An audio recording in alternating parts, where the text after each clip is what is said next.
Supernovas are just so, they're just wow.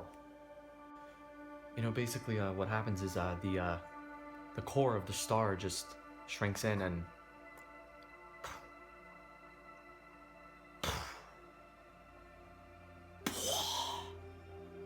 Carl Sagan once said that humans are made of star stuff, and that's very true. Most supernova occur when fusion in the star's core just can't. Stars start with fusing hydrogen into helium, and then the helium becomes carbon or oxygen or neon, and eventually it just builds up to iron, and that's when the star it just gives up and it can't. And eventually the core stops producing heat for itself, so that the output energy going from the core out is just not enough to handle the gravity, and it just implodes. And supernova, when they end, they just have so many phases. They could be a white dwarf, they could be a neutron star, a black hole. It's not like Earth. Most research of supernova is done by telescopes in orbit, such as the Hubble telescope, which has made tons of discoveries. Other research is done by radio telescopes, which they're here with us. They're a lot better at doing the supernova looking, but it's supernovas are really great because you have the universe right here, this being one end and this being another end. You can have a star on this side of the universe that exploded in a supernova 13.7 billion years ago, which is roughly when the universe started.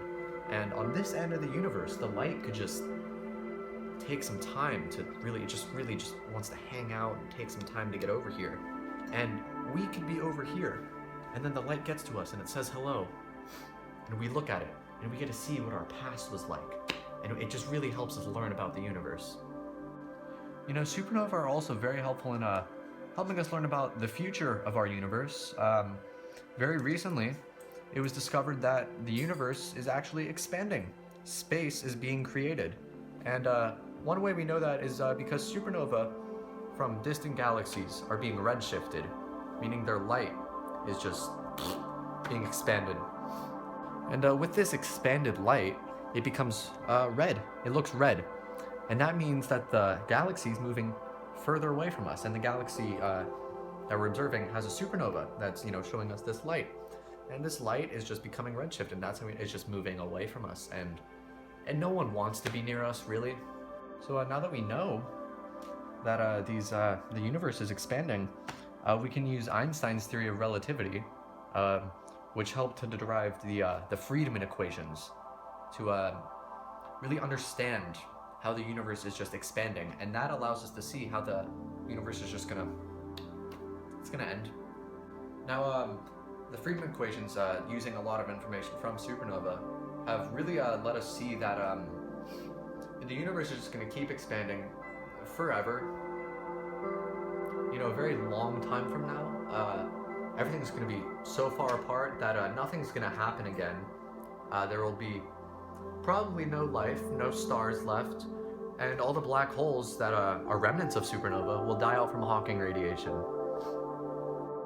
And once all the black holes disappear, there's going to be no stars left, and that's it. The universe is over. There's just nothing, just empty space.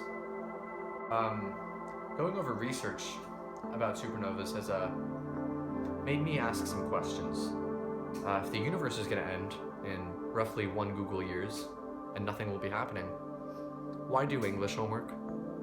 Supernovas is also this ongoing research of supernovas is just so great because it lets us figure out where we came from. As I said previously, we're made of star stuff from supernovas, but they help us see how our universe looked when it first began, and ultimately how it's going to end. And this continued research is just so helpful for learning. Research of supernova has been going on for quite some time now with space telescopes and radio telescopes. But there's still so much that we can learn. We're learning new rules of physics about our universe that we had not previously known. We're discovering new particles and how they define our universe that we live in. And that's just one of the many reasons that this ongoing research of supernova is so important. I'm Dr. Timothy Henderson. Thank you.